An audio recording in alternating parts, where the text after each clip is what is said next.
Baik, Assalamualaikum warahmatullahi wabarakatuh. Innal hamdalillah nahmaduhu wa nasta'inu wa nastaghfiruh wa na'udzu billahi min syururi anfusina wa min sayyiati a'malina. Man yahdihillahu fala mudhillalah wa may yudlil fala hadiyalah. Asyhadu an la ilaha illallah wa asyhadu anna Muhammadan abduhu wa rasuluh la nabiyya ba'da amma ba'd. Pertama-tama yang saya hormati Bapak Adi Kusuma dan teman-teman saya yang saya cintai dan saya banggakan. Kali ini saya akan membuat learning journal kelima, yaitu membahas tentang teknik peliputan dan penulisan berita dan jenis peliputan berita hukum dan kriminal, politik, serta ekonomi. Peliputan dan penulisan. Teknik peliputan berita adalah suatu cara yang dilakukan oleh wartawan atau jurnalis dalam mendapatkan informasi mengenai peristiwa yang sedang ataupun sudah terjadi di tengah masyarakat.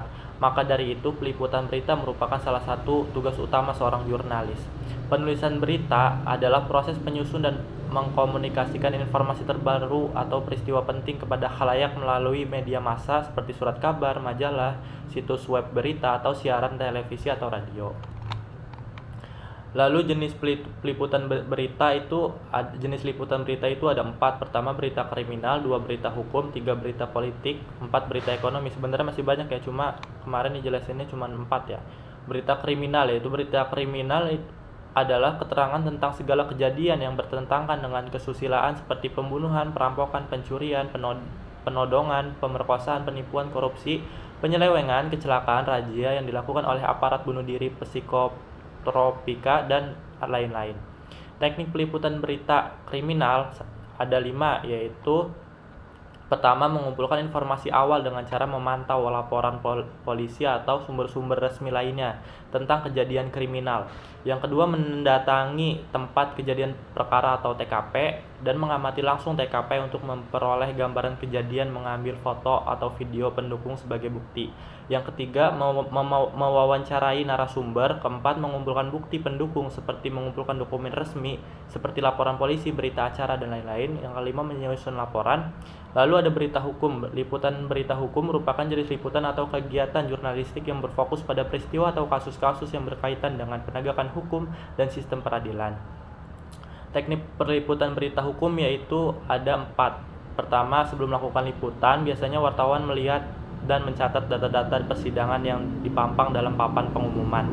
Yang kedua, wartawan baru memasuki ruangan persidangan untuk menyaksikan atau meliput jalannya sidang yang dimaksud. Yang ketiga, wartawan harus mengikuti semua peraturan yang ada di dalam ruang persidangan ketika sidang mulai digelar. Yang keempat, sumber berita yang biasa digunakan wartawan pada hakikatnya ada 2, yaitu sumber berita resmi dan sumber berita tidak resmi.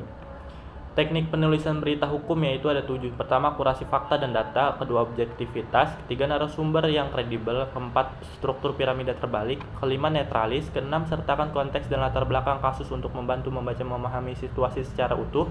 Yang ketujuh, patuhi kode etik jurnalistik. Berita politik. Berita politik merupakan berita yang berisikan pandangan politik atau keadaan politik dalam sebuah lingkup tertentu. Teknik peliputan dan penulisan berita politik yaitu ada 3. Pertama, reportase. Kedua, wawancara. Ketiga, riset. Lalu ada berita ekonomi. Berita ekonomi merupakan berita yang paling laku dibaca masyarakat Indonesia. Pemberitaan ekonomi dianggap begitu sentral karena menyangkut kepentingan manusia atau kehidupannya. Peliputan berita ekonomi merupakan kumpulan berita yang mengaitkan dengan perkembangan ekonomi, investasi, perdagangan, dan keuangan di dalam maupun luar negeri. Teknik peliputannya yaitu ada 4. Pertama, observasi. Kedua, wawancara. Ketiga, riset. Keempat, sumber berita. Sekian dari saya, learning journal kelima ini. Semoga kita semua dalam keadaan sehat walafiat dalam menjalankan bulan puasa ini.